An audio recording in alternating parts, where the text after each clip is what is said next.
Already another week around the trash fire. Your host Mathias, along with the boy. John. Well, they did give us a pretty. What was their wording? Titanic Uh, reveal. yeah, it was a lot of stuff, which is great. Yeah, well, not only do we have the Adepticon, we also have the post news on some little bits and pieces that they're giving us as well. Yeah, but even just the DepCon stuff, they dropped a boatload of announcements for the year, and it is quite an exciting year for Warhammer for sure. Yeah, it's gonna be a good year. Well, I mean that's what I'm hoping for. But given what they've shown, I think a lot of people are going to be very happy. But, we got to start with our common news first. So, moving on to our common news, we got the reveal for April coin and miniature. And for the miniature, we got Assault Intercessor. Looks like they're going to be giving us that. Standard. I'm pretty sure everyone has a ton of Assault Intercessors. Yeah, not this one, but yeah, we all have a lot of Assault Intercessors, I'm sure. Yes.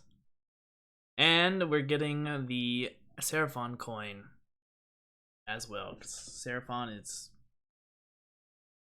I guess they're next month, huh? Yeah, it's probably going to be imminent. Well, it's in. We shouldn't be guessing. It's in the roadmap that they revealed at Adepticon. So when we reach there, we'll talk about that. But we kind of know when Seraphon will be. Alrighty then. So not much there. Just your pretty standard stuff for the next month coming up. Of course, we got our Sunday preview. See what's coming out for pre-order this week, and yeah, getting the Border Patrol Adeptus Sororitas. Pretty good variety box here, I would say. Get a little bit of everything here. Got the standard sisters, the oh god, what are they called? Repentia, right? That's what they're called. Repentia. And then this is too much of a new unit, and I haven't really fought sisters, so I don't really remember what the ones with the shield maces are called, but you're getting them as well. The Sacrosancts. Sacrosancts, there you go. Pretty good deal. Really shows the variety of the army. Definitely pick it up if you need a few extra models there. Custodians. I mean, the elite of the elite. Best of the best, as they say. I don't know where they are right now, meta-wise. But I think they're still pretty strong. So, I mean, who knows, right? We're getting new rules for everyone in a few months, so. yes, and current ninth, they're still pretty good. What's gonna happen next edition? I have no idea. Honestly, But I don't think they're gonna really change that much. But I don't know. Who knows, right? I mean, if you're starting Custodes, this is a good buy. It's a unit that you could probably use in any kind of army. Terminators, the only special character, and some Custodian guards. So I think this is if you don't own any Custodes, or if you play Custodes and don't own Trajan, I think it's Trajan. But yeah, if you don't yes. own him and you own the rest, it doesn't hurt to get more of it unless you have a billion points. But it's not a lot, and I think it's a good kind of bundle box for sure. Yep. So we got that going. We got some Thousand Suns. I mean, it's just a ton of rubrics, which always nice. I'm trying to see. Is there no sorcerer? Yeah, no HQ, No just HQ, just 20 rubrics and some chaos spawn. yep. Which Chaos Spawn on their own is $50 for those two models. So you're definitely gonna get a good deal out of here. There's not much to say. Chaos, Thousand Sun spawns are the best spawns. Just gonna put that out there. It's a very good deal if you're looking to start up rubrics, or Thousand Suns, I should say. It's definitely a good start right here. Moving on, Necromunda. We got the Arathian Succession Vaults of Timanos. Timenos, sorry. There's the new campaign book for Necromunda that's gonna continue the Necromunda narrative. So if you're interested in that kind of narrative campaign, definitely a must buy. Yep. Getting that. We're getting the Enforcers little dreadnoughts. Finally coming. The Khador Ridgewalkers. I was surprised. I thought these came out a long time ago. But of course, everything Necromunda is announced super early, but never comes out till like 3 or 4 months later. And I feel like this was announced like back when Ash Waste was getting released. It wasn't that early, but it was a few months ago. It's been a while for sure. Yeah, I don't know if I might have to pick these up if our Ash Waste campaign ever gets off the ground. Now that these things are out, but we got that going. The Khador vehicle dice and Khador vehicle gang cards and dice. God, that was a mouthful for me to say. I like the dice. I'm not gonna lie. These look nice. I don't really know what half the symbols mean. I assume that's like injury dice and weapon dice. Yeah, it's just injury dice, vehicle dice, and weapon dice. So if you play Necromunda and don't have any of these, they do help with. I mean, you don't technically need these to play because you could just use the tables. You could math out the tables in the rule books, but it just makes that part way easier. So if you plan to play Necromunda, it's a good buy. Also, these sell out. They don't reprint these, so if you want them, get them now. Unless you want to pay like $80 for them. I mean, I'll be paying like $35 for them, so. And then These ones, I think they're cheaper. I think they're like 25 or 30, unless the price went up for the dice. maybe we'll find out later. We got the upgrade Ash Waste set kit, I should say. The heads and the backpacks and the whatnots, if you want to make them Ash Waste themed. We also got the Ashwood Stranger, the mercenary, and we got Middle Earth, giving us the tower, some terrain,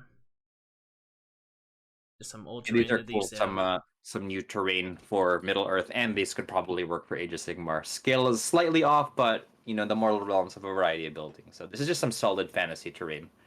Hey, it could be little humans living in there. You never know. Absolutely. That is that. Citadel is getting a battle ready paint set. If you want to buy that, this is great. Not a bad deal. Yeah, if you're starting out and you just kind of don't know what paints to get, I think honestly what helped me as a painter was just having a variety of paints to choose from. So if you're starting out and you have the budget, this is a good buy. I don't know exactly how much it costs, but it's for sure going to be a discount than getting them individually. And if you're going to go ham with the painting, I wholeheartedly recommend this because it really helps just having a color that you need when you're painting. Yes, it does. Especially for base coats and washes. And the next item is the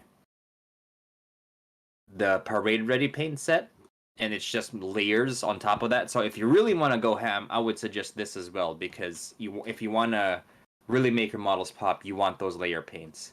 But if you're starting out and you just want a solid group of paints, I would get the base paint set, and then I would figure out your paint scheme and then get the layer paint. So for example, if you're painting ultramarines, or for example, right, you would get this, you have a variety of colors, and I would get the highlights for your blue and the highlights for your weapons. If you're playing Death Guard, maybe get the highlights for your green armor and maybe some of the tentacles and stuff, or the bone. But so for sure get get the battle ready paint set, but the parade ready, unless you're gonna for sure use all of those, I would just get the individual paints because that is going kind of ham, getting all of them. But this is a great bundle. I like the GW is doing this. It makes getting into painting way easier. But yeah, this is great. I agree. I think this is a great deal, given how expensive their paint is, just for a pot. But I mean, as someone who only uses Citadel paint, I think they're great paints. The pots, on the other hand, something to be desired, with how easy they can dry out at times. But good paints. Black Library, just getting soft cover of the Dark City, Volta Terra, and then on Warhammer Plus, just a battle report with the new Farsight model. That is that. That is what we have to look forward to this week. Let me look at the schedule here. What do we have next? That is it. That is all the basic articles. There's no Warhammer, or sorry, 30K Thursday or anything like that. Yeah, they kind of rolled it with Adepticon, unfortunately. Yeah. Which is fine. So now we get on to the big stuff. And we're going to start off with Underworlds. So we were wrong on this one. We said it was going to be two wholly unique teams. It's funny because I totally forgot that the Zinch one was coming because they leaked it on Twitter. I totally forgot about this. so shows you how much I pay attention to Underworlds. I didn't even know. But yeah, there we go. We got 3 new Stormcast models, which looks pretty cool. The sorcery kind of guys. But honestly, as a Zinch fanboy, I would have to roll Zinch. The Zinch one is really cool and unique. Even just their leader is great. The female Gaunt Summoner or Magister or something. That's a great design. It's very creepy and demonic, otherworldly, very Zinch and chaos. So that's great. You got the minions. The Zangor one is very weird. I like it how it's not just the typical Zangor, which is a bird human thing. It's weird. It's crawling. It's walking on its forearms, and its legs are kind of its arms, kind of like Sebulba from Phantom Menace, the pod racing guy Anakin defeats. Really cool design, and you get the little creatures, which are also not something we've seen before. That's a very different take on the horrors and stuff. So yeah, this is great. If we just want some demons, I like this. This is amazing for like a D&D campaign. Just having your wizard villain and their minions. It's awesome. Yeah, I would definitely pick this up. Yeah, eventually it's gonna be out by themselves. So that I'm gonna wait. I mean, the Stormcasts are cool too. Just armored wizard paladins. That's not a bad choice. Yeah. I mean, don't get me wrong. I think the Stormcast models definitely W. Am I gonna pick them up? No. The Zinch, on the other hand, yeah, I think I'm gonna pick this up. So I'm definitely gonna wait for when this becomes separate.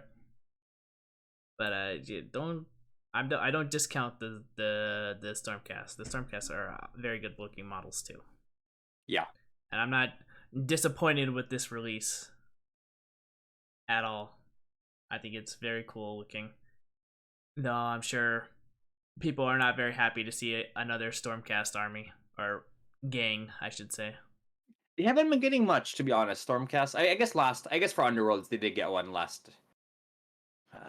Few. I think 2 box sets ago they got one, but yeah, 2 box sets ago they had one. So I think Stormcast aren't as common as the community thinks they are. They don't really get that many. Even Space Marines haven't gotten. Well, Space Marines are different, but Stormcast haven't gotten too many releases since the edition launch a few years ago.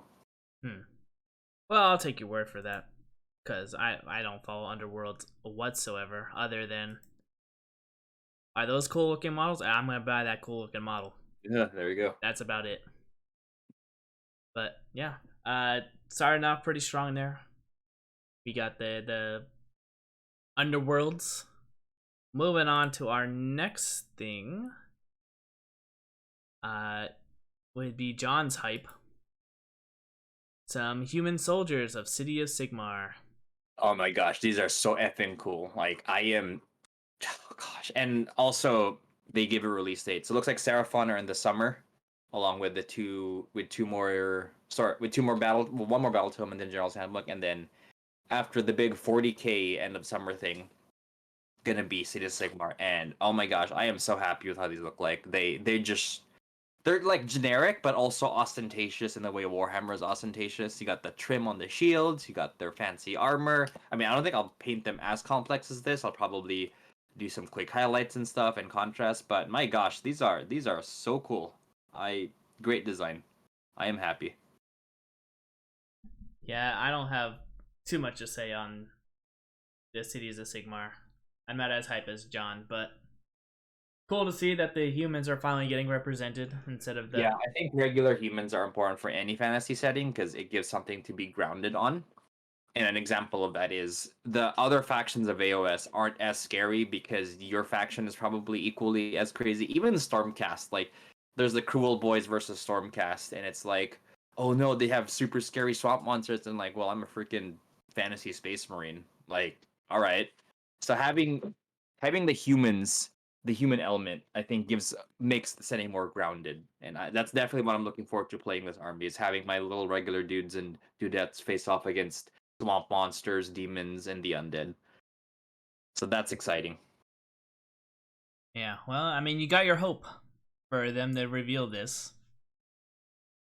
Gosh, On so the cool. on the other hand, we got the other one kind of right. We did get a new Bone Reaper model. We did, and like I kind of hate it, but Yeah, it's a bit samey. there's literally another Bone Reaper model that does the exact same thing, where the model is building another construct. Yeah, like I said, it's a bit samey. Yeah, like this could have been an Underworlds guy, where it's like, oh, a resculpt of an existing hero. Because he's a cool resculpt. Like, don't get me wrong, the design is cool. It's just like for another War Scroll hero, it's so similar to the Mortec. Gosh, I forgot his name. The Stone Mason, Mortec Mason or something. I'm gonna look this up. I need to know the Mortec. Or I'm right here. The Bone Shaper. There you go. So the exact same thing. Yeah, that was Oh, the vibe I was getting from him. yeah. Quite disappointed that it's a generic character. I'm glad they're getting a book. Would have loved some archers or like a liege on foot because right now the only non-wizard hero is on a horse, and it would be nice if he was on foot. But yeah, I mean, disappointed but not upset. Yeah. Well, I'm a little disappointed because I was hoping for a new unit because we knew Yeah, it was gonna be Bone Reapers. yeah, As for the second model, we got wrong. I think we said like Rip Fiends or something. yeah. I thought it would be ghouls, but actually, side note, but there was a Warcry leak. The next Warcry box is going to be Stormcast versus Flesh Eaters, so maybe that'll coincide with the book. So, but anyways, yeah, it was not Flesh Eaters for this one. It's Soulblight, which Ivya that's Volga, cool. which is a very cool model in my opinion. I assume this is Yeah, still going off the Cursed City. yeah.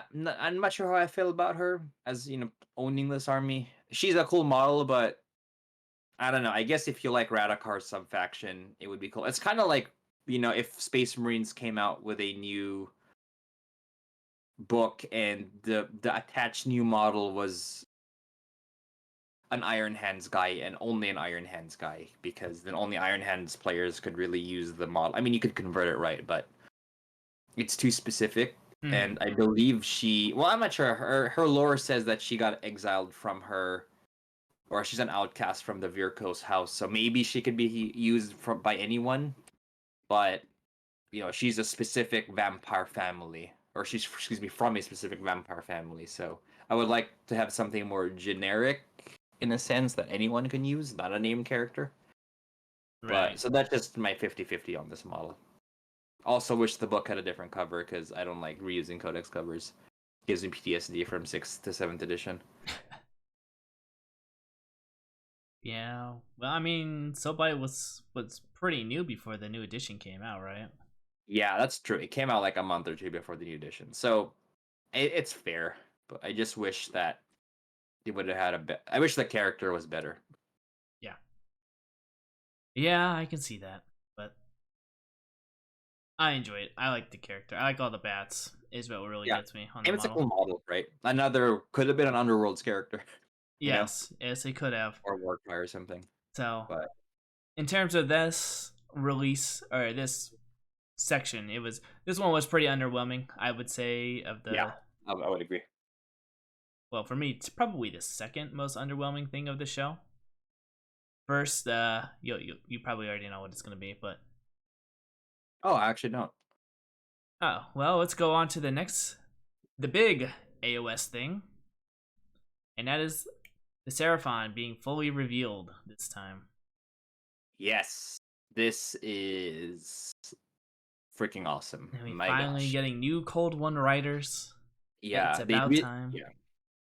Interesting that they redid. They're not cold ones anymore. They're agrodons, and I think that's a fine change. I think cold ones are too tied to the old world because cold ones are specific beasts from the old world. So it's the same Q, right? It's a raptor creature that's being ridden by a Saurus warrior. So it's great, Hmm.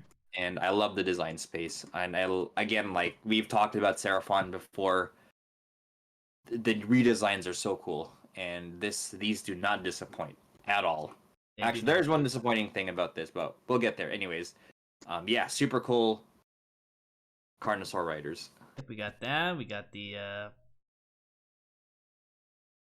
what is this character on one or no? Yeah, the Scar veteran. It's kind of like a Captain Saurus on his Captain mount. So, if you want a mounted hero, Yep, of he's there. course.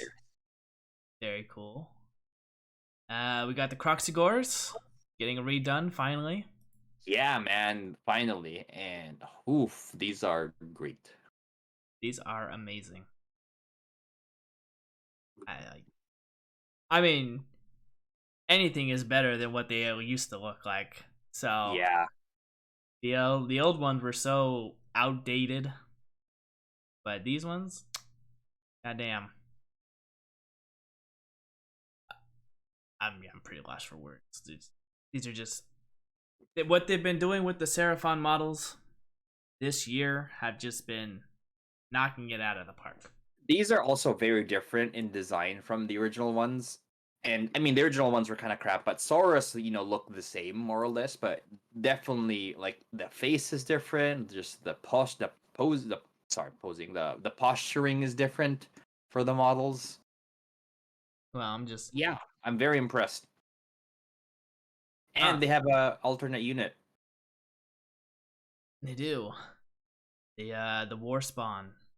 Yeah, essentially TLDR, they are just crazier Kroxigor that only exist to fight. Because Kroxigor in the lore, they're also used to build stuff. They're big hulking creatures. So the skinks and the Slann use them to lift bricks and stuff, and just do things a muscled creature would be good at besides fighting. But the war spawn only exists to fight, and it's cool that they still take cues from Sotek, which is part of Lizardman lore from Warhammer Fantasy. So that's super cool that they had an alternate kit, and yeah, very happy. Way more feral, alligator looking face. Does not look like they want to talk as opposed to the other ones. So yeah, this is awesome. And these are great. These are great things, and then of course you got the Seraphon box set also previewed, which looks like you're getting 10 warriors. I don't remember the name of the raptor skinks and a salon. The Raptidons, yeah. This is actually what I was disappointed in with this whole thing with Lizardman. I just wish that Slann great. Saurus great. Raptidons great. I just wish they, instead of 10 Raptidons, they included 5 Raptidons and maybe 3 Croxigors, or maybe the artillery beast. That would have been cool for variety. It just feels kind of redundant having 20 or 2 units of the same thing. I mean, yeah, you could build them alternate poses, or sorry, an alternate unit, but I wish that they had more variety in the box than just 2 of the same unit.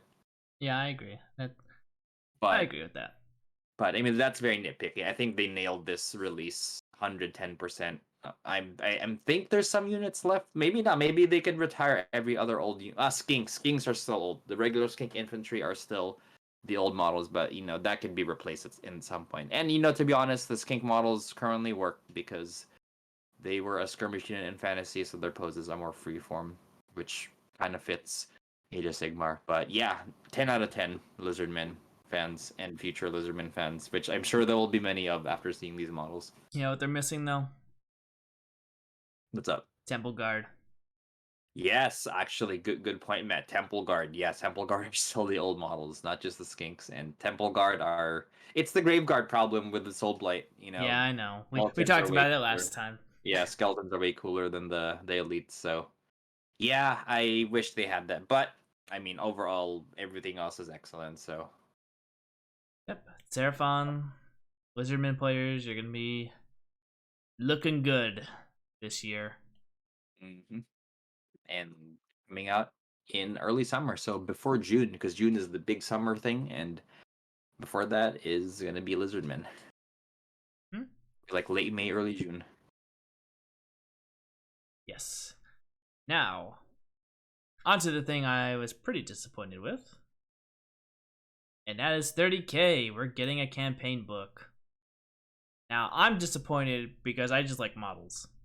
The campaign Yeah, books are just, they're not for me.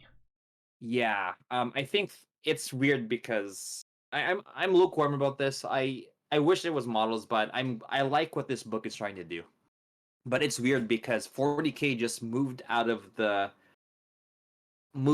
place, which I think was the Warzone books, where they had match play rules and campaign rules and lore and new units in this. Well, which I guess is match play, but I'll have all that in one book. And 40K community was like, "Nah, we hate that. Stop doing that," and they stopped doing it. But 30K, it fits more because 30K kind of has no match play, narrative play, open play distinction. Everything's kind of just narratively matchy, casual play. So it makes I mean the black books were like this. I'm probably gonna pick up the collector's edition of this. It looks like a black book because that's got to add to my stack, right? So I do like this for that. And to kind of talk about it really quick.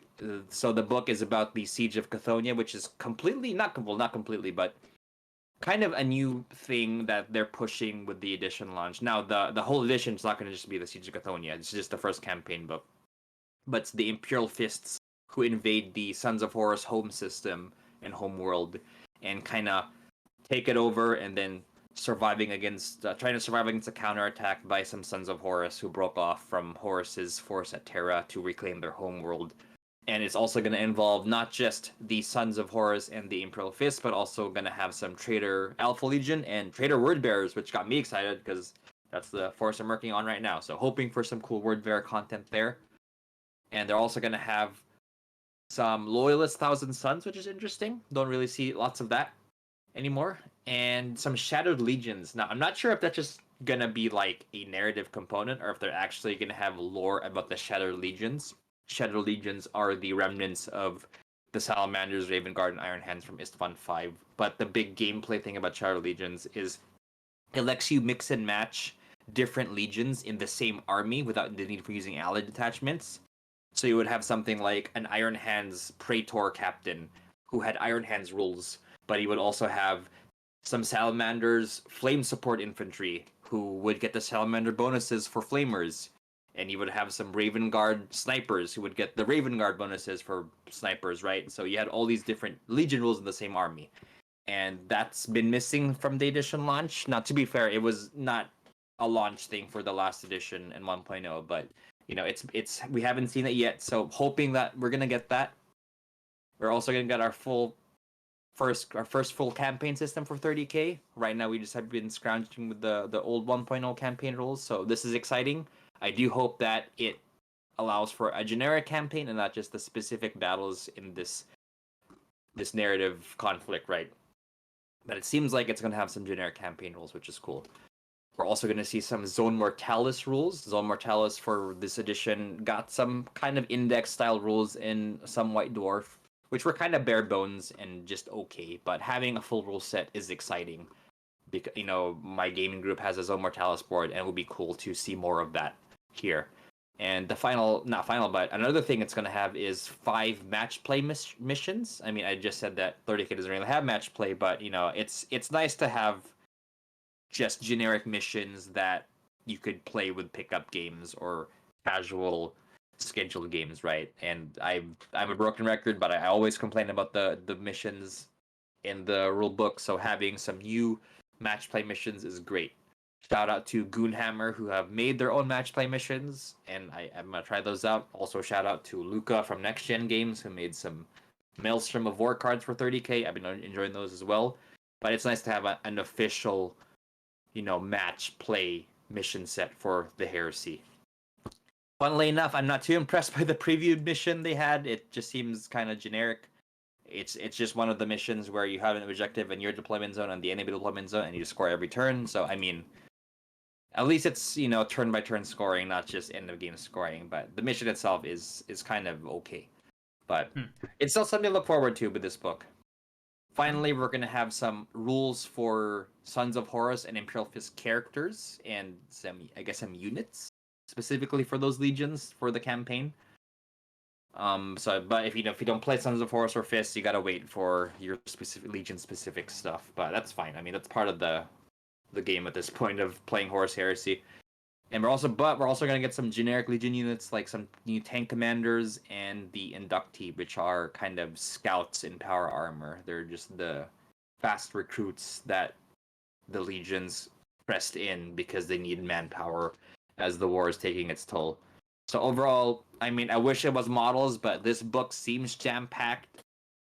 And don't get me wrong, I was gonna get this book anyway because I gotta collect them all, right? I have, I'm one of the people who has all the black books plus the black book version of the 1.0 rule book, so I gotta pick this up and add to the pile. But I mean, the content's great. I'm actually excited to see what it's gonna bring. I hope it comes out soon. Well, I mean, it's 30K, so I'm sure we'll get more news on it every Thursday, and probably, I mean, if I had to guess, I'd say, where are we, March? Yeah. Basically April right now. Yeah, So I'd say agree. May. I'd say May we get it. May would be a safe bet. For sure, I'd be out by May or during May, maybe April. But it's funny because I wasn't as disappointed because I thought, oh, we're getting Heresy Thursday tomorrow, and it turns out that this was the Heresy Thursday reveal. So I'm like, oh, come on, guys, like, show me the models.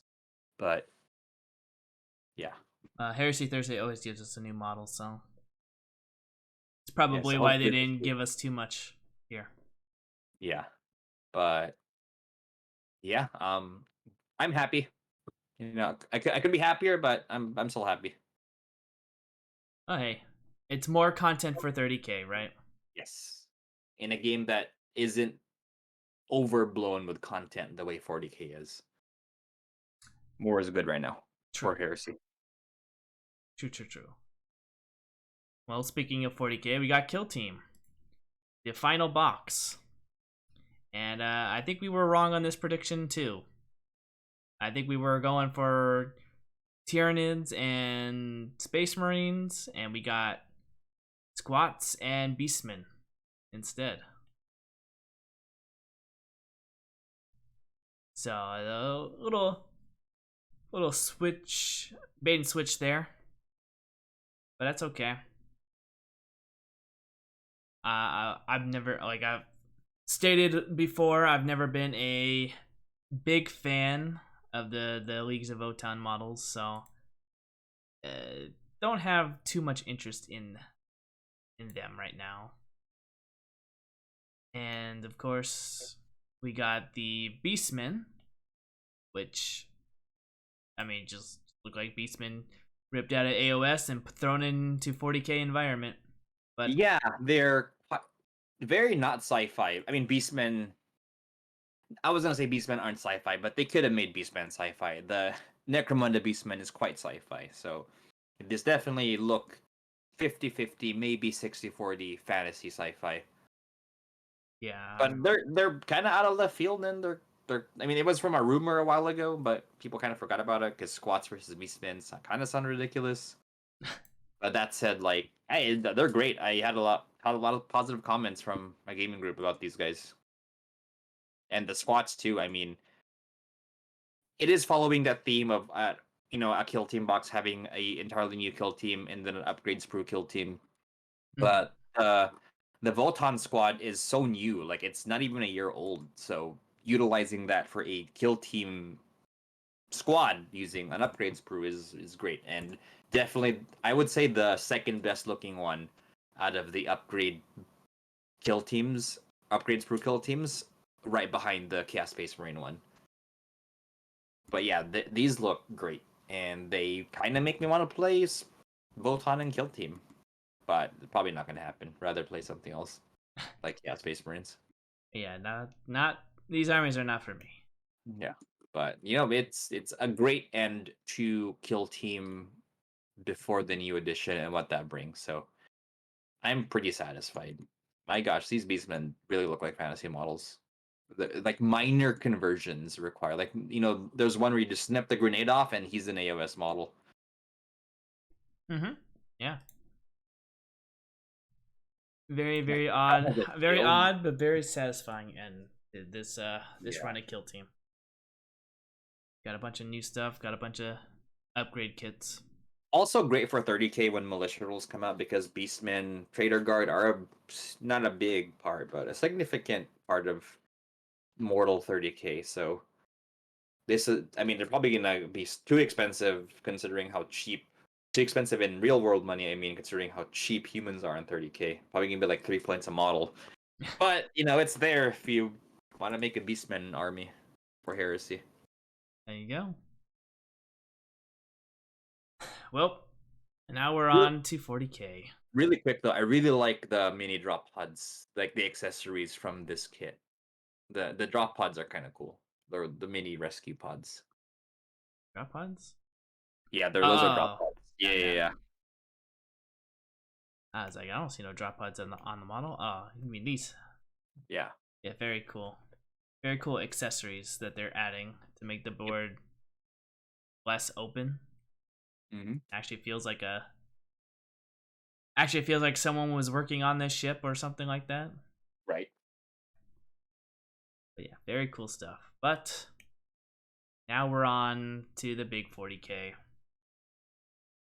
And I think we're going to start off with the least uh interesting is not the right word.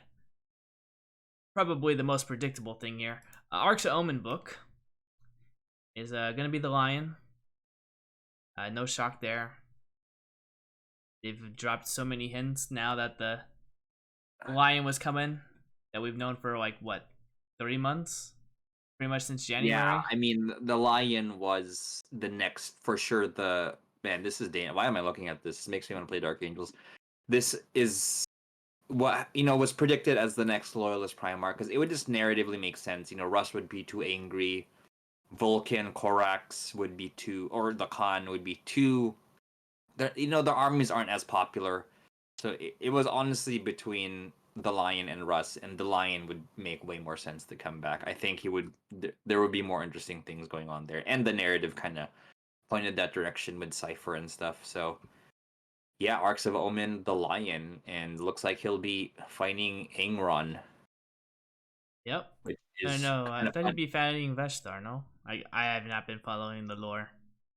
He probably fights Vashtor, but the art reveals that he's gonna fight Aang. That's a super cool art, but I laugh because I've read a lot of 30k novels, and I don't recall a scene or a book where the Lahian and Aangron engage in any kind of interaction one on one, like at all.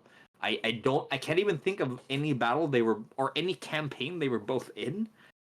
Maybe the 500 worlds, but I don't think they were in the same battle. I think Angron was doing other things with Lorgar, but yeah, it's kind of like Mortarion. Same thing with Mortarion and Gilliman. Like they don't really talk in 30k at all. I also can't recall a time where they interacted in the Horus Heresy novels, so it's just kind of funny.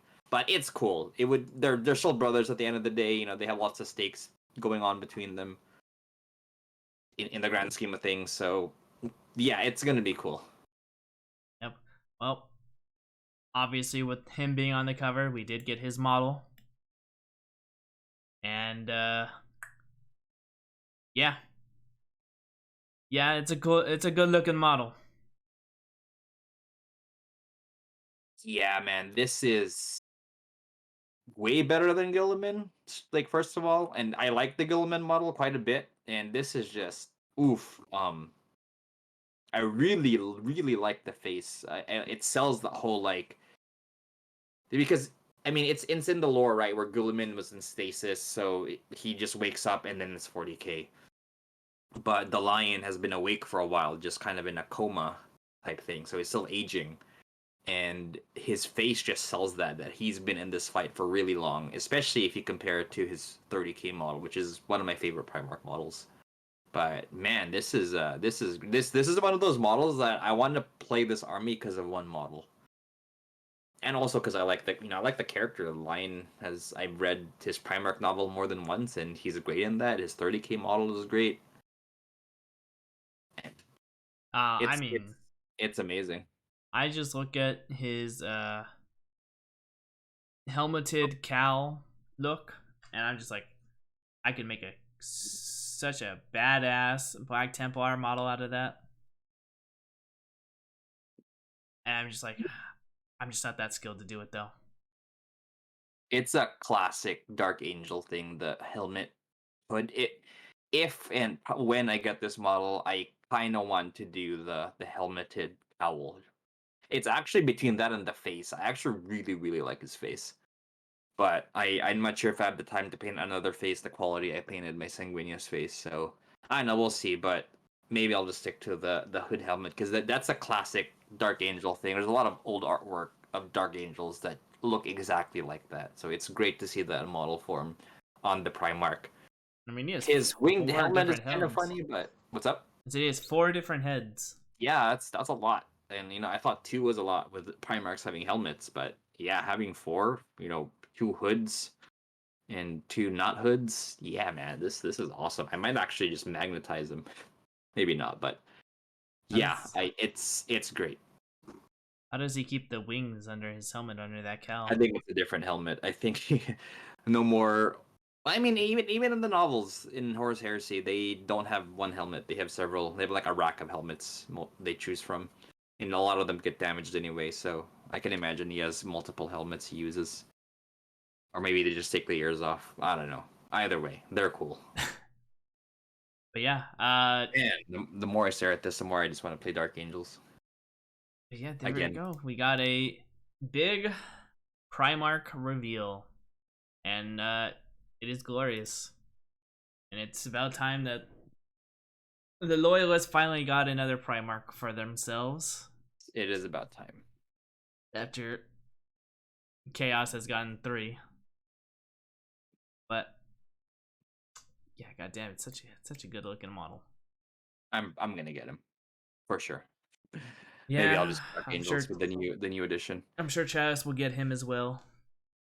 Chavis eating good, got Angron, and now he's gonna get the Lion since he does play Dark Angels. Hmm. Yeah, that was the big 40k. Well, that was the big model reveal. Let's go with Yeah. that. That was the big model reveal. Now the big 40k reveal, which everyone knew, which we've been saying since last year, 10th edition is Yep. coming. Yep. It's that time. 3-year edition cycle. Don't believe me? Do the math. Ever since 7th, 3 years. Yeah, so they dropped it down. They threw down a. I'm gonna just play the cinematic in the background here. Played a. Gotta give us our glorious cinematic, which I think you said was gonna happen. You said it was Yeah. gonna be like the 30k. Yeah. It's way more than 30k too. What surprised me, I thought they would just drop the cinematic and a new model and then be done with it. But no, they really went in depth with what they're trying to do with the new edition, which is a good idea. We don't want to keep the fans in the dark as much as possible. So yeah, the trailer was great. Got lots of new Tyranid units. Got lots of Space Marine units. I think standouts to me were the new Redemptor Mortis. I call it Mortis because dreadnoughts with double guns are usually called Mortis in 30k. So yeah, the Redemptor with the last cannon and missile. That looks awesome. You got the new Screamer Killer, which is the original Carnifex, the kind of flat-faced four-siding talons thing. So that's getting a new design, which is legit. Will was very happy watching this, and can't wait to see his Tyranids on the table. And Whoa, you whoa, know, whoa, whoa, whoa. Yes, Tyranids. He plays 40k. yes, Will has Tyranids.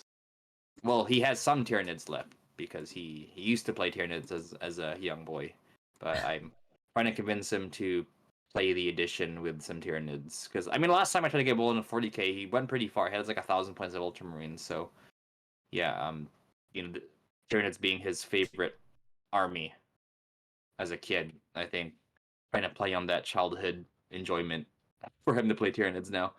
But yeah, Yeah, it was a very interesting cinematic. It's interesting to see the Marines taking an L here. yeah, lots of units for both sides too, and the Marines definitely don't just curb stomp everything, which is a great kind of what's the word like? It's it's different from the last edition's trailer where the Space Marines saved the sisters from the Necrons. So yeah, it's kind of interesting seeing the struggle because 40 the big thing about 40k is despite these superhuman super soldiers, it's still an uphill battle for the Imperium, and this trailer definitely showcases that it is an uphill battle, which I really liked.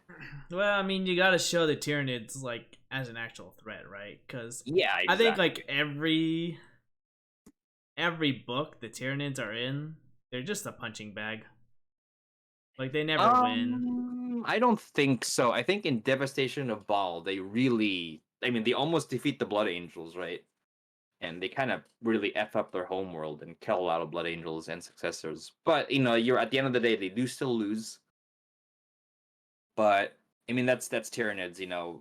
They're a very meta threat, and losing against Tyranids means you cease to exist as a whole because of how big of a threat they are. So it is nice seeing them kick some butt for once. I'm just a little disappointed they didn't go with my idea. Having oh god, what's his name? Titus come in to save the day in his jump pack. That would be kind of even that's a crazier wish list of just really tying in Space Marine 2 with the edition. I think the most we'll get is they're gonna come out at a similar time, but yeah, that would have been wild if they just tied in Space Marine 2 completely with the edition, or release like a Titus model and stuff. But It would have been badass. yeah, it would have been cool. But yeah, new edition and some new models we see Yeah, here. so I'll just get off that video there. Yeah, we got that. We got the obviously teaser trailer. We thought it was going to be Primaris Terminators. It is not. It is just Terminators rescaled. Yep. Though it has And been ambiguous in the rumors that have been coming out about the Terminators. what do you mean? Basically, from what I'm again rumors, so grain of salt. Uh, the Terminator armor could be worn by Primaris and Oh, it's not a Firstborn. rumor. It literally says in the videos that these could be or I guess not the video. I guess it was in the stream. My bad. I didn't watch Yeah. this stream. Yeah, the stream they mentioned that the Terminator armor can be worn both by Firstborn and Primaris. Now, how that works, considering their different heights, I don't know, but it's implied that you could give them the Primaris keyword so they could benefit from Primaris rules. But there's also some rumors that they're gonna just Primaris isn't gonna be a keyword anymore. It'll just be a lore thing where some Space Marines are Primaris and some aren't, but it won't have any big impact on the rules. I mean, even if you look at the stat lines from Ninth Edition, right? Tactical Marines and Primaris kind of have, they're equally tough. Primaris have more attacks, I think, but that's the only difference. Otherwise, they have the same wounds, the same toughness.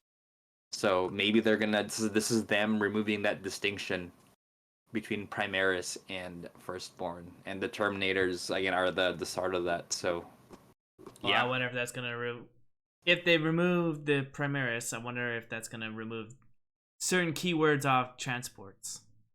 yeah. I mean, at the end of the day, right? Primaris Terminators need to ride Land Raiders because Terminators and Land Raiders are bread and butter. That and Terminators teleporting, but yeah, that's gonna be interesting to see. And my gosh, these models are so effing cool. I I'm Oh, glad I there's did a not buy any Terminators. yeah, these are great, and I am also glad I did not get Terminators for 30K because I am gonna order some 3D printed cataphracti that are this scale because oof, these are large in a good way. It's rescaled right, and these will look great next to the new Mark 6 for Heresy. Yeah, But these man, are good looking models. yeah, and I also can't wait for the full kit because these models they show are going to be from the starter set. You know, all new editions have a new starter set. So, yeah, I can't wait for the full kit where you can swap like heads out and shoulder pads and all that. And you know, these models are in Horus Heresy. We have rules for Indominus Terminators, Hmm. and I am already planning how to include them in some of my legions with some different kinds of shoulder pads. Definitely for my Blood Angels, at least one unit, just because they're so freaking cool. Yeah. Well, But we man, also got the revamped Termagant as well. yeah, man, Definitely a lot more detailed compared to its counterpart. yeah. Also, more similar to the original design, believe it or not. The original Termagant art has those kind of spiked ridges on their not shoulders, on their backs and their heads. The old Termagants are kind of have some more smooth carapace Yes. designs. So yeah, these spikier ones, bridge ones, are do harken back to the original artwork and designs. So it's a good throwback there. And yeah, these are great. And you know, these are probably just two-piece models, and they look great for two-piece models. Oh yeah, there's gonna be nice push fit models as Yeah, well I with the don't think cert they're set. harder to paint. Yeah, they're gonna be nice push fit models. I don't think they're gonna be harder to paint than the current ones. People have expressed that, and but you know, contrast I think solves that issue.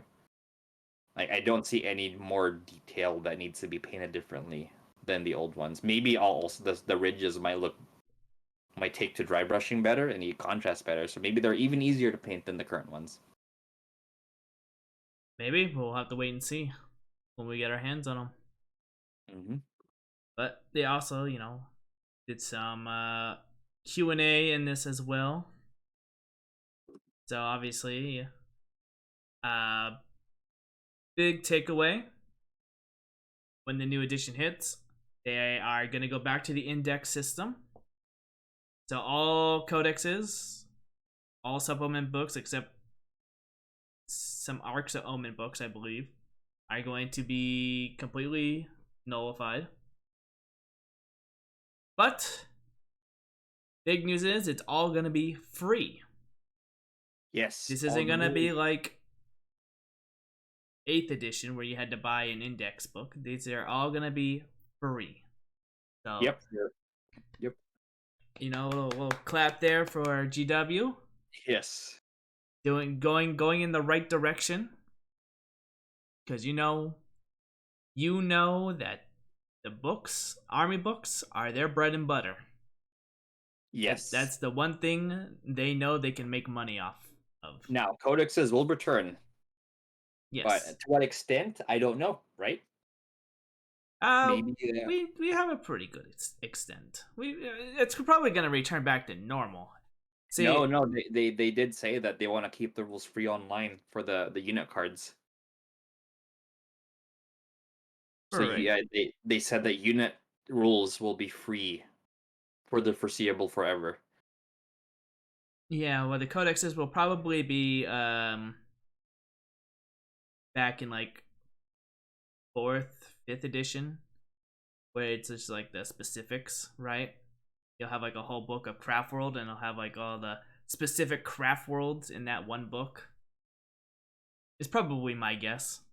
Yeah, that would make sense having your army rules in there, or your specific warlord traits and relics in there.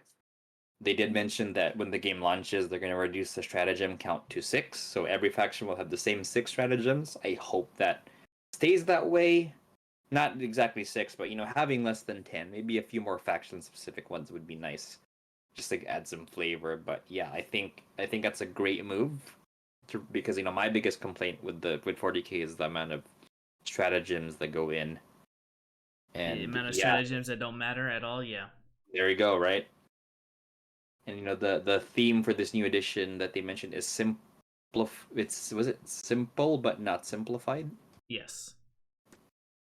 Yes, that or is what they're simplified saying. That simplified but not simple, something like that. that's what they're going for. They want to make it more simple and easy for everyone to get into, because the biggest complaints that they were getting about this edition, and really 8th edition and 7th edition, not too much 6 unless you were really abusing the battle brother system, but it was too many stratagems, too many books that we need to carry.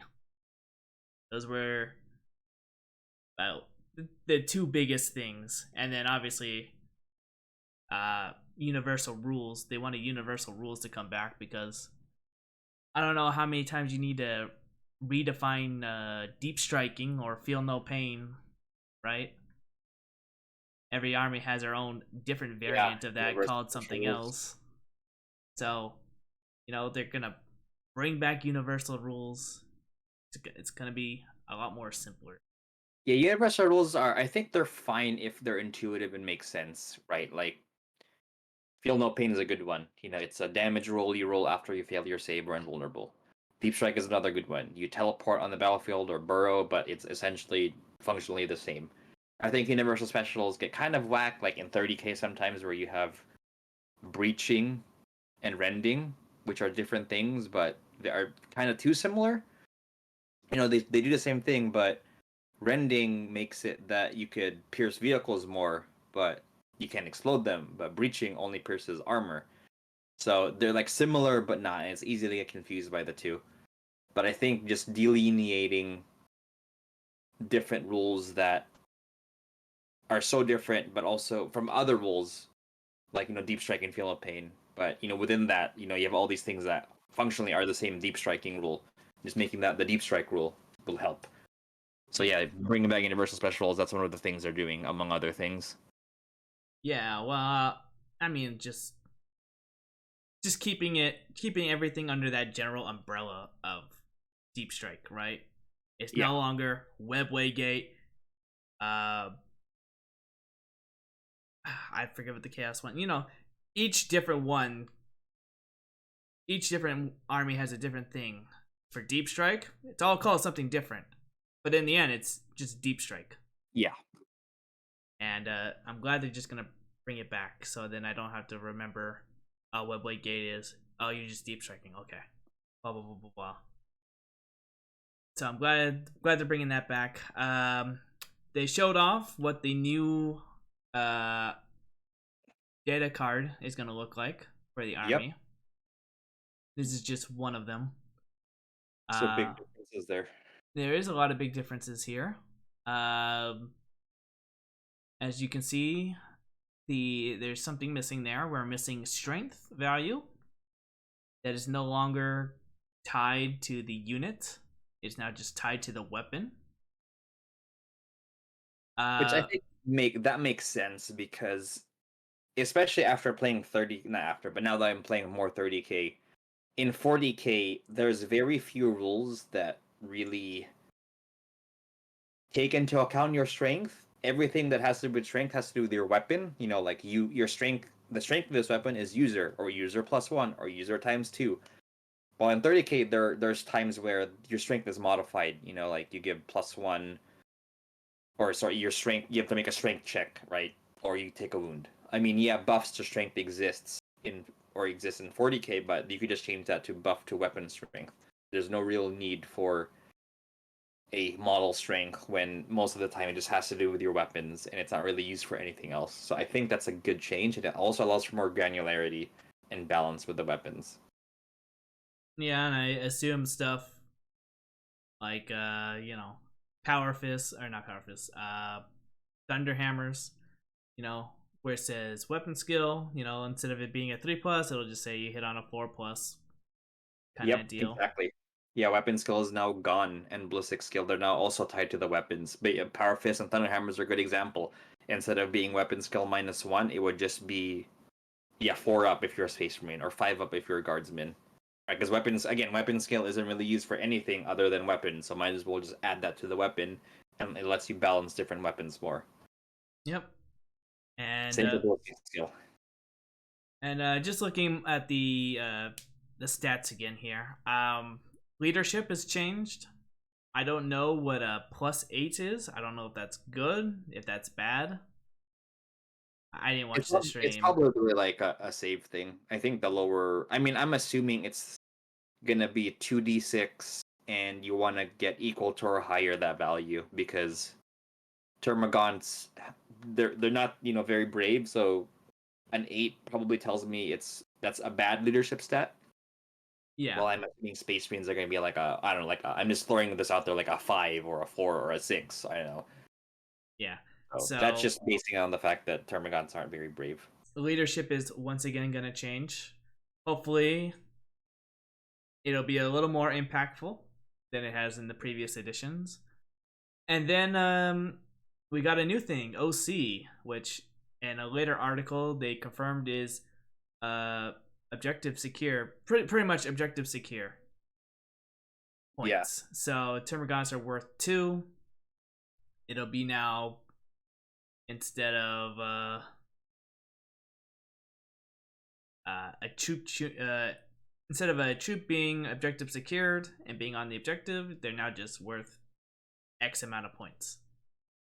So Yeah, so I'm assuming something like a higher, or they did say a higher or objective control stat means you hold the objective in against an enemy with a lower stat, right? yeah, and they've also stated that of course troops will be higher objective control than vehicles and whatnot.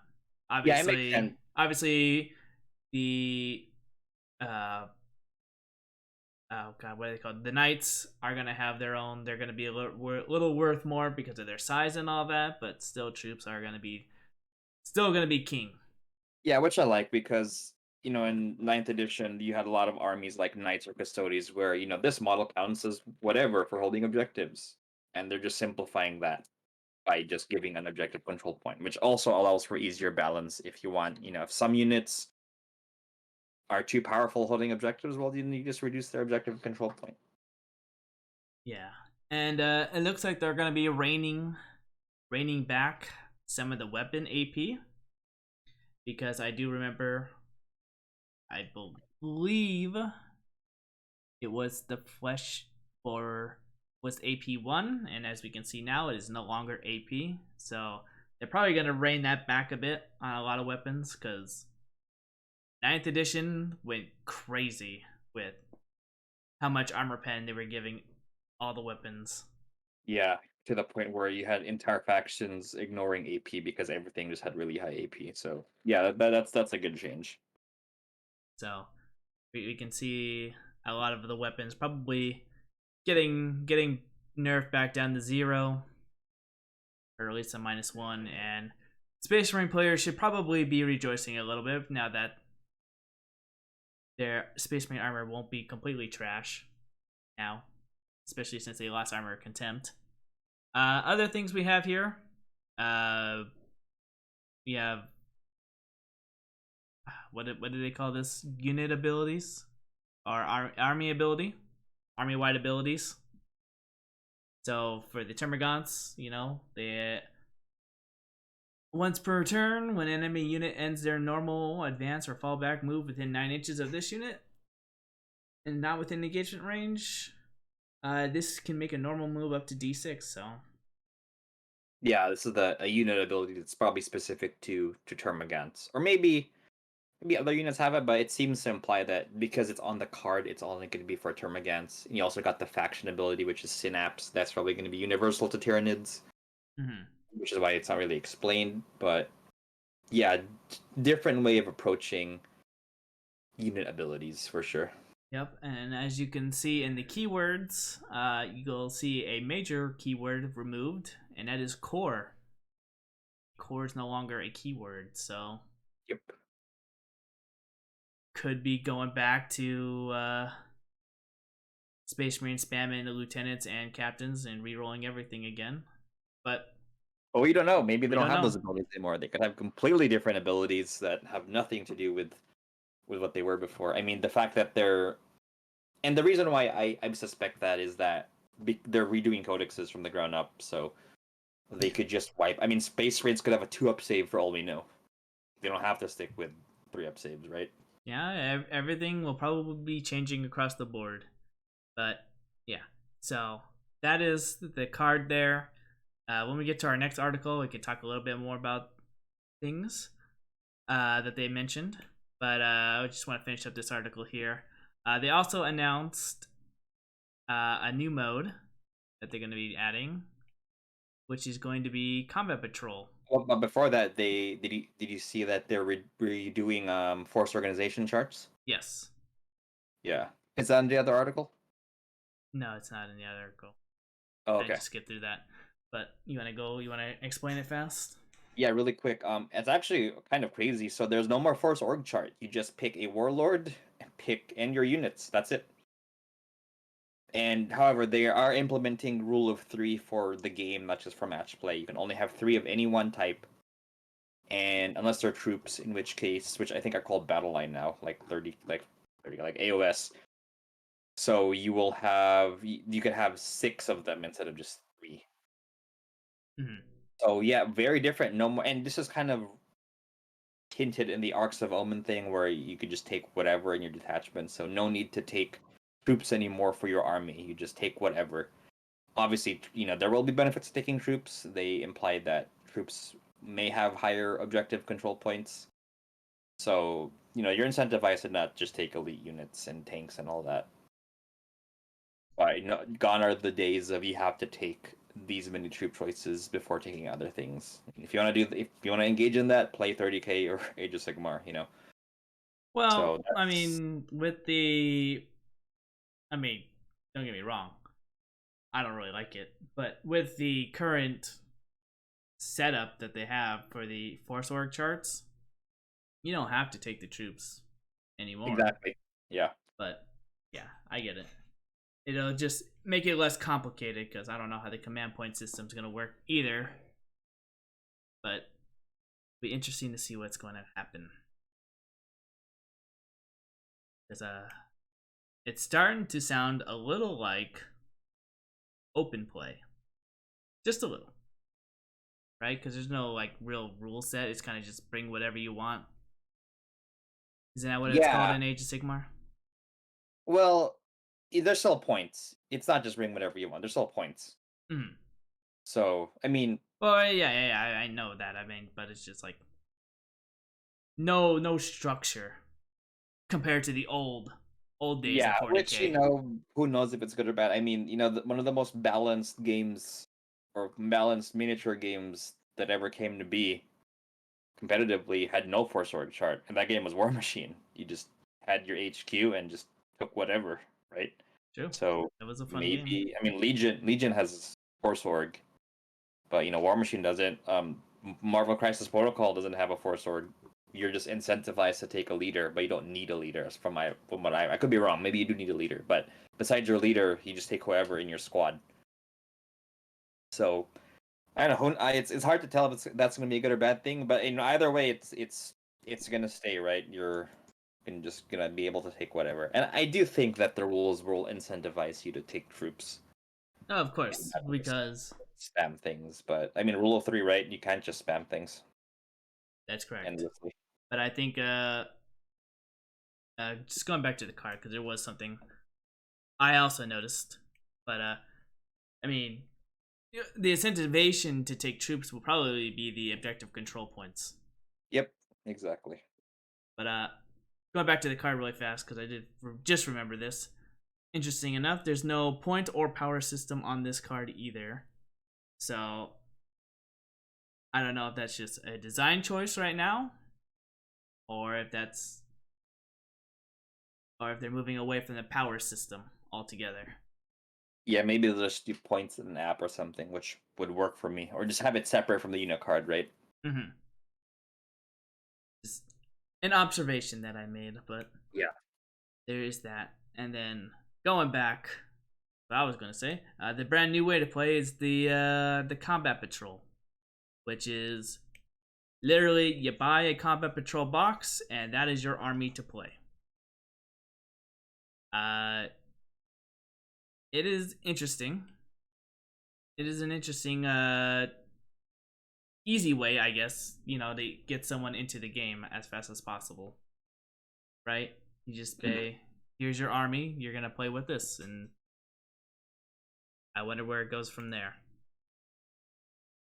Right? So it sounds like I think they're releasing another, or it's part of the other article, but it seems that you have your combat patrol, and your combat patrol will have, obviously they use the same stats in data cards as the regular unit, especially because combat patrols do contain full kits. The Chaos Space Marine kit, for example, those units in the combat patrol can be equipped with different weapons. It's not like specific loadouts. Same for the Votan one, the Necron one. You could make 10 death marks or 5 immortals, 5 death marks, etc. The Space Marine, the Dark Angel one could have plasma and scepters. So there's still variations in that. And obviously, in a regular game, they're not the same points. I'm sure some of them, I mean, they try to be 500 points, but with the shifts in points, could be different between the combat patrols. But what they're trying to do with this game mode is that your combat patrol only has the units that are in the combat patrol or in the exact amount.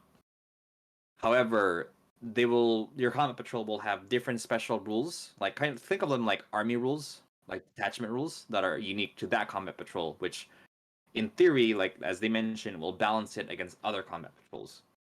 So whether it's a bonus to your army, whether it's some kind of something I could imagine maybe for the orc one is when the orcs die, they come back. I don't know, for example. Or maybe for the Death Watch one, they get better. They're all veterans, so they get better rules better stats than regular Space Marines. Maybe the Tau one has something special for the Riptide. I hope it's flavorful and makes it interesting and unique to the combat patrol. But yeah, that's kind of how they're balancing it. And I agree with what Matt said. It's a great way to introduce new players. You don't have to worry about army construction, getting a codex, etc. You just kind of buy the combat patrol, build and paint your models, and then you can get to play with them. Yeah, it's just it's basically what I would say Kill Team is, right? Kill Team is you buy this one unit box, and then you just play the game, and then you can. Of course, this was back in first edition Kill Team. Now Kill Team is a bit different. First edition Kill Team, you didn't buy a box. You made an army. Unless you mean like when first Kill Team first came out with commandos and guardsmen. No, I'm talking about the first edition of Kill Team. That was I believe you just made an army like in 40k for that Kill Team. It wasn't just buy a box. You had to make. Yeah, it eventually turned into an army basically, but at the start it was like, here, buy this unit of Cabalite warriors and maybe some witches, and then that was pretty much your force there. And then obviously it included elites. Even before when I played Kill Team, it was. I mean, this edition is more of what you're saying, where you just buy a box and there's no customization or very limited customization in adding units.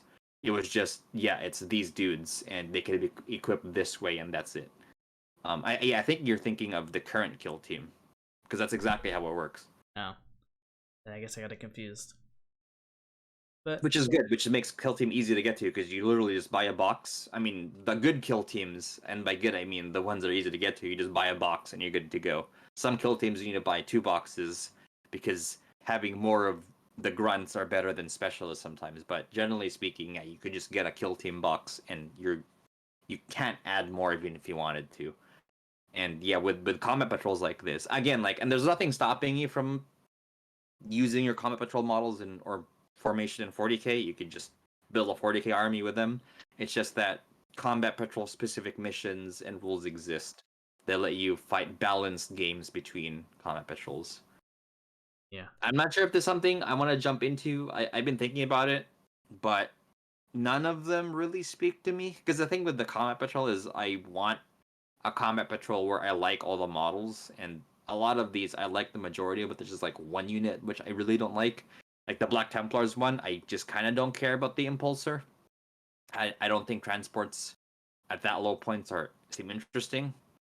I mean, yeah, it's gonna have some special rules for that combat patrol, but just something that gets me to point A to point B and having a gun. I don't know. I think the existence of the new starter set pushes me to want to do that instead. I'm hoping that the new starter set will have combat patrol rules, and it would just make sense because it would be weird for Space Marines and Tyranids to be left out of this cool new game mode because there are no regular Space Marine or Tyranid combat patrols, it seems. And whatever they have, they're probably going to get replaced by the new box set. So, because the generic Space Marine one is all Phobos, no just intercessors and all that. Those are all faction specific ones. But yeah, I'll play it if the new starter set will have a combat patrol mechanic because I am super hyped about the new starter set. Yeah, I'll give it a shot. I'll see how it plays. But yeah, there we go. That is that article. And we're still not done because there's another article we gotta go over. A little Q&A that they did. I think we can quickly run through some of these. Totally new edition. Yes. Built from the ground up. So I only pray. From what I've seen, from what I've heard and read, it's looking really promising so far. Quicker and easier to play. Yeah, I think it's gonna go more of the AOS route, really, in my opinion. Just like how it's gonna be structured. Like all the points are gonna be on one page, and hopefully they're all online. I mean, the last edition or this edition, points are online, and I hope they keep that way. Makes it easier. yeah, I think they will keep it that way. But I'm like, in terms of reading how it's gonna look, I think it's gonna be the AOS kind of way, where it's all just gonna be like one page of what everything's gonna cost. I'm pretty sure all the weapons will be free. Obviously, there will be some that will cost a few points, but most of the special weapons will be free. Yeah, it's hard to tell, especially because special weapons in 40k are all unique. I mean, the dream is for a game like 40k where there's so many factions, it would just make sense for special weapons being balanced as like a plasma gun is equally good as a melta gun and is equally good as a flamer in terms of effectiveness. I'm not saying like flamers should blow up vehicles, but a flamer should be just as good as killing infantry as a melta gun is at blowing up vehicles. That way you don't have to worry about granular points because if you have so many factions and weapons, like who knows why is a melta gun 3 times as why does it cost 3 times as much as a flamer? I mean, 30k has this problem, and there's like mainly one faction there. Like, why is this weapon way more expensive than this weapon? Right? I mean, the popular Dreadnought loadout right now is multi-melta and melta fist because it's cheap for some reason. Like, it's not like why is the plasma gun twice the points of a melta cannon, or sorry, plasma cannon, melta cannon? I don't know. And I think making them equally good and free, that's what AOS does, like you said, Matt. Like all the weapons in the squad they cost the same, which is 0. They're just part of the squad, and they're all theoretically equally good because they're free. Yeah. Well, I mean, I just look at the last major update 40k had, right? Where they took away armor contempt and rebalanced some points to compensate for some of the rules that got taken away. And you look at the Space Marines, and majority, I'd say like 90% of the weapons became free. Obviously, uh, what was that one unit with the double plasma? Inceptors. Inceptors got immediately nerfed by that when GW's like, oh wait, that's a mistake. That's just way too powerful. Yeah. But obviously, I would assume they would account for the points being added in. Again, yeah. 40k has, as of right now, has just like too much war gear and stuff to go around that obviously needs points added to. So if they can keep it simple, it'd be great, but we'll have to wait and see. Yeah, right. Like an example of the Inceptors is maybe in 10th edition, the plasma gun is equally as good as the bolters. Maybe the plasma gun fires less shots but is more damaging, while the bolters fires more shots. Way more, or fires enough shots to make it worth the plasma and makes it way better for killing lots of infantry, while the plasma is good against heavily armored targets, right? I think that's a way they could balance it instead of making the plasma just a better bolter. You just gotta pay points for it because that gets too granular, and I think that's a point of imbalance that will rise up. Yep. Well, we'll have to just wait and see. So we'll move on to the next question. Is the game going to be easy to get into? I mean, they're claiming it's going to be very easy to get into when you, especially if you start with the combat patrol, which we just talked about. So that'll all be there. That's the whole goal of GW right now for 40k. They want to make it as accessible to everyone as possible. They don't want this barrier of entry for people to get into the game who feel like they need to have 5 books on them and 20 stratagems that they're never going to use. That's actually something I do wish with the new edition is, or something related to that, is that I wish they would make games of low points more interesting, more so, because right now they're not. Like 500 points is not interesting compared to 2K. 1,000 points is not as interesting as 2K. I think they're doing that with boarding patrols, but I would love for them to have a more robust system for lower point games. I mean, because combat patrol is nice, but you can't customize a combat patrol, which is the point of a combat patrol. You don't have to worry about customizing it. You just build what's in there and you're done. But I think having a 1,000-point mission system where you can build whatever 1,000-point army you want, but still have a really fun game with it would be awesome, because not everyone has the time to build and paint and play a 2,000-point game consistently. I think most people play like 1,000, between 500 to 1,500-point games, based on like community surveys from different blogs and stuff. 2K is a lot for most Warhammer players. It is. It's a lot of, because it's guaranteed, unless you're just somehow very lucky with the dice. It's usually like a 3-hour game. So that's 3 hours of your day you have to set aside just to play the game. And that is being generous, you know. If you're like completely new and you don't have a grasp on your army, and you have to look at your book every time something happens, the game could be even longer than that. So making everything simple, which is again GW's goal with 10th edition, it's gonna be good, and hopefully that'll make the smaller point battles a little more fun and engaging. But that also depends on what kind of missions they give us as well, which they have not stated at all in any of the articles so far. But moving on, speaking of combat patrols, how are combat patrols balanced? They literally just say you're just gonna say what John just said, build 2 combat patrols and pit it against each other, just to test the waters and see if you like it or not. The collection of the codexes, obviously not going to be compatible once 10th drops. What we talked about earlier, universal rules are returning. just quickly go over universal rules. The stuff like Deep Strike and Feel No Pain. Again, just all across the board. It's no longer going to be Disgusting Resilience or Webway Portal or any of that other stuff. It's all going to be those two keywords kind of deal. Interesting one.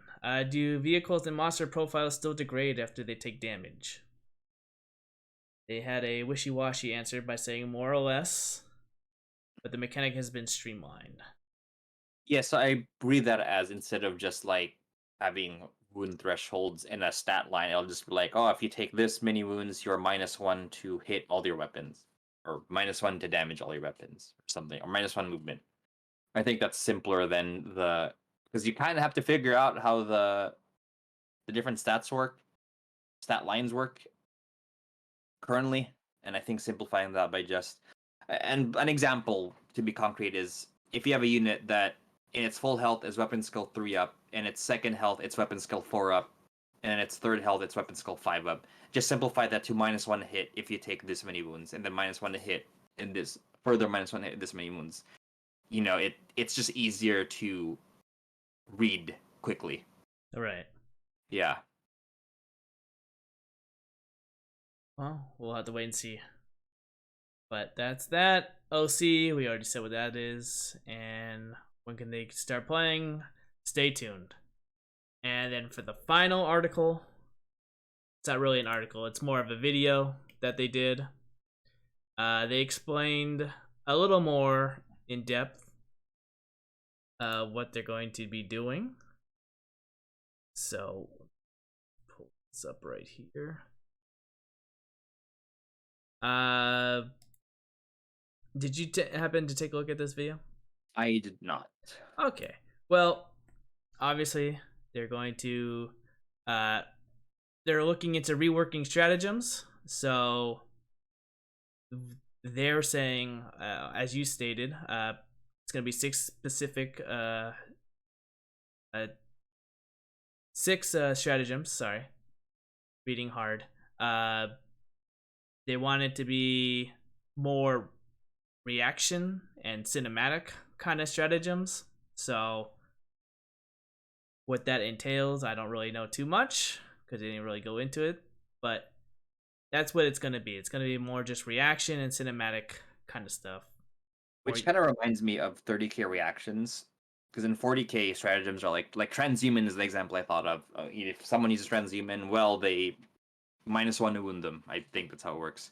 But yeah, for 30k, it's like, oh, if you move, or if you charge me, I get to charge you first as my reaction. That's more cinematic, and it's actually kind of cool playing Blood Angels, and you use your Legion stratagem where if you get shot, you immediately get Feel No Pain, and you charge them after they shoot you. That's kind of cool, and if it's more of that, I am all for it. And they're more impactful. They're not like the minimal, oh, if this happens when the moon's up and you get shot up by bolt guns that are painted red, you get reroll ones, which are too specific, like you mentioned way earlier, because it is it's just a waste of paper because it's never used, and if it gets used, it's minor bonuses. yeah. So yeah, more cinematic things like 30k reactions would be very welcome. Yeah. So we got that going on with the stratagem, with the stratagems. Double page rule spread containing in-game rules for the army plus data cards. Yes, please. As well. If they add something, it'll generally replace the previous rules. This is for the online stuff, of course, so that's going to be good. Who knows what's going to happen with the chapter specific stuff right now? That's still a little up in the air. It has to exist at some level. I think customization was a big part of 8th and 9th, and I don't think they'll roll that back because that's something people like, is having customization in the rules for your specific hype fleets, chapters, craft worlds, and etc. Yeah, well, I'll definitely tell you, 6 was it 6? Yeah, 6th and 7th. Very unenjoyable when I didn't have specific craft world rules. Because that's what I really liked in 5th edition, because it was just like I have this unit called Court of the Young King, and it's really cool.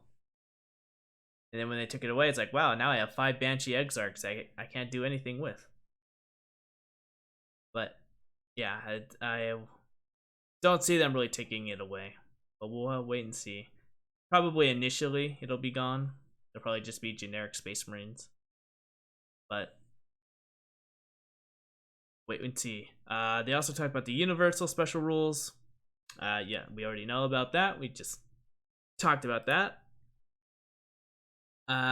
Psychic powers. There's no longer a psychic phase. Kind of. It'll now be like Age of Sigmar, where it's all done in the command phase. And That's fine. I think it's better than, because psychers are a big part of 40k in the way they're not in 30k. Because in 30k there's no psychic phase anything. You just use it shooting phase, assault phase, movement phase, whenever it's relevant. But yeah, I think matching that with the command phase makes sense because command abilities and psychic abilities could be very similar in terms of what they do. So yeah, one concerning thing for me is the psychic powers will be listed onto the Psyker's card, data card. So I'm wondering if that means specific Psychers are only going to be able to cast specific spells, or they're still going to have a choice. They didn't really go into too much detail on that. They just said, like, yeah, if you take a librarian, all his spells are going to be on that data card. So I don't know if that's going to be limiting to what they can do. If it's just going to have a list of the spells they can cast and you can choose what turn, or you know them all, you can pick one to cast each turn kind of deal. They didn't really go into too much detail on that part, but yeah, so Psychic phase going to that and will be on the data card of the Psyker. yeah, I think I like that more just because, yeah, a psyker could pick 6 from 6, but some psychers could pick 2 from that 6, and from that 6, only 4 of them are really useful. So I think just limiting them to useful psychic powers. I mean, if they really make sure that the psychic powers available are useful ones, I think it would work well. And we'll have to wait and see on that one. And then there was an interesting thing about psychic weapons. Psychic weapons and force weapons might have some shooting ability output. It wasn't quite clear, but there's something force weapons and psychic weapons will be able to do as well, other than just combat prowess. Yeah, we'll see, because I wonder if they'll move away from mortal wounds or keep mortal wounds. I don't know. We'll see. We'll have to wait and see on that one.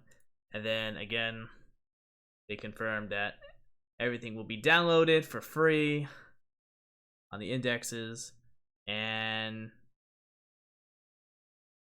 that's pretty much it on this video. There wasn't much other big news other than the big psychic thing and some interesting tidbits here and there.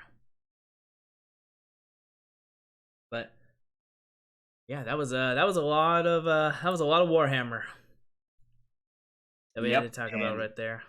I mean, they didn't announce it, but we can math out that the release date will be late June of 2023, probably mid or late June, because that's the financial cycle for Games Workshop and for a lot of other companies. So they have to make the most money then. And for the past 5 years, the big releases have always been in the summer, whether it was an edition for 40k, 7th and 8th. 8th and 9th were during the summer, during June. Age of Sigmar 2nd and 3rd were during June. Contrast Paints and 30k were in June. So pretty safe to say, I will bet money it will be a June release, mid-late June release. I assume the Sunday preview will be June 4th, and then it will release Saturday the 24th. That will Yeah, be that my could be guess. the thing. Yep, that I think that would make sense. It's also consistent to what it was. Because if I recall, Indominus was a 2-week pre-order, so I'm gonna assume that starting Saturday the 10th, that's when the pre-order will happen. But it'll get announced in the Sunday preview on the 4th. So that's my lock-in. 24th of June is when it's gonna release. Oof. Well, now that that is done, let's just quickly go over our hobby really fast. What have you been up to this week, John? Playing a lot of Star Wars Legion. I am.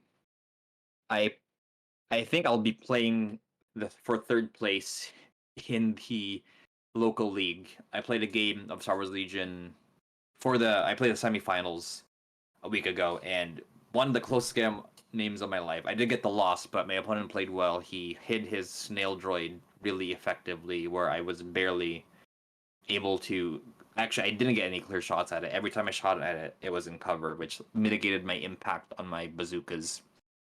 Had Vader and a tank, kicked a lot of butt with Vader. Definitely carried the game for me. But at the end, it was a nail biter to. We didn't know who would win until the end of the final turn, so it was a crazy nail biter for that game. And yeah, I'll be playing for third place. I'll be playing Darth Vader once again because he was really fun to play. But did that played some 30k as well. Played against some Imperial Fists, and I had my first loss with the Word Bearers because my opponent played very well with his Templar Assault list, and I definitely didn't play as well. But I missed 2,000 points, so 30k is mostly a 3,000 point game, but it was still super fun. I like the missions for the next gen league. So I've just been doing that. Not too much hobby, just painting stormtroopers here and there, building some recon marines for 30k. I think I'm gonna start painting them this week. Get that done, and yeah, playing some more Star Wars Legion. Nice. How about you? I've been working this entire week, so not much tabletop gaming, unfortunately, because I had to get up super early, so couldn't play any games. But painting is going swell.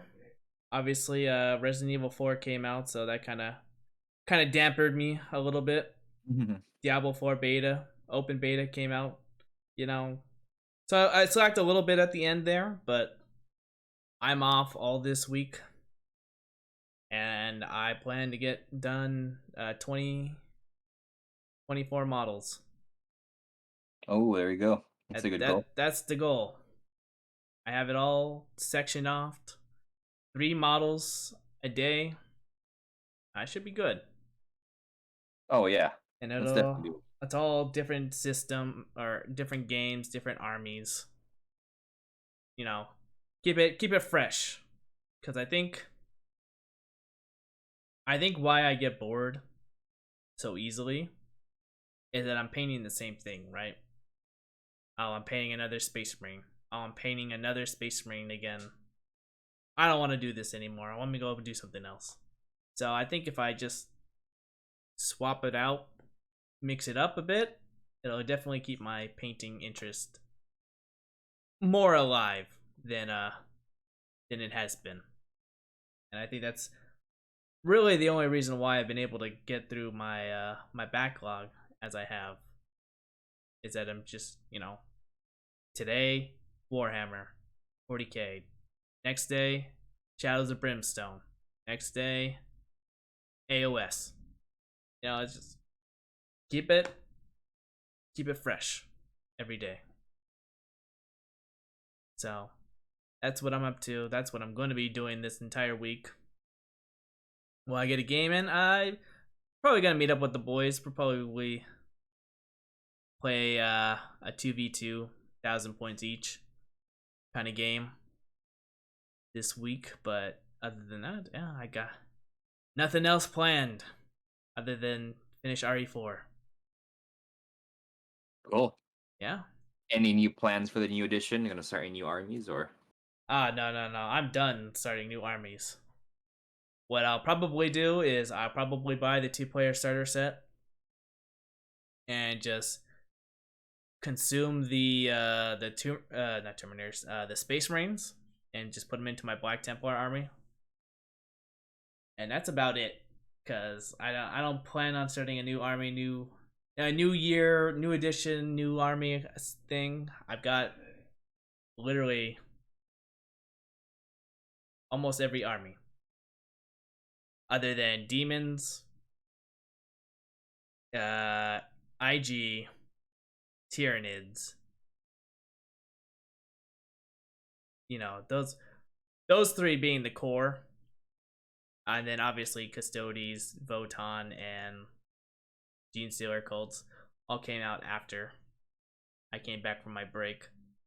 I don't ever plan on starting any of those armies. None of those armies have any appeal to me, and I don't want to do a horde army again. Orcs broke me. So I never want to do that again. Yeah, I think I'm for sure gonna split the box with Will because he wanted the Tyranids. But I'm not sure if I'm gonna add to my Black Templars or do a Dark Angel army and add the Lion in because it's such a lovely model, and also do a 30k army to match because he is also a lovely model in 30k. I don't know, maybe I'll do that. We'll see. But I do plan on getting some Terminators for my Black Templars because those in New Indominus are excellent. Yeah, I mean, if I was to do a new army, new edition, it would just be adding on, right? Like my Space Marines, I would just add on to my Black Templar. Or if I wanted to do Necrons, I would just start buying some new stuff for Necrons, because literally everything I have for Necrons is 4th edition. I mean, I do have the Indominus box, but none of that stuff is built. I have not touched any of that stuff in the box, because Silvertide, at least at the early start of 9th edition, was really strong. Now it's not too good, but it's still fun to play with my little group who's not super competitive, so it's not like I have to build around it too much. But that would be my plan for 10th edition if I was to do anything. It would just build on to what I already have, which the two contenders would be Black Templar and Necrons. Don't need any more Eldar. Don't need any more Dark Eldar. Don't want to play Orcs. My Tau are pretty good where they are right now. If I wanted to, I'd probably add Farsight just because he's a cool model. But we're looking pretty good at Templar and Necrons next edition. There you go. Alrighty then. Well, if anyone made it to the end, I'd like to thank you for sticking with our very long show today. And we'll see you next time. Later, everyone.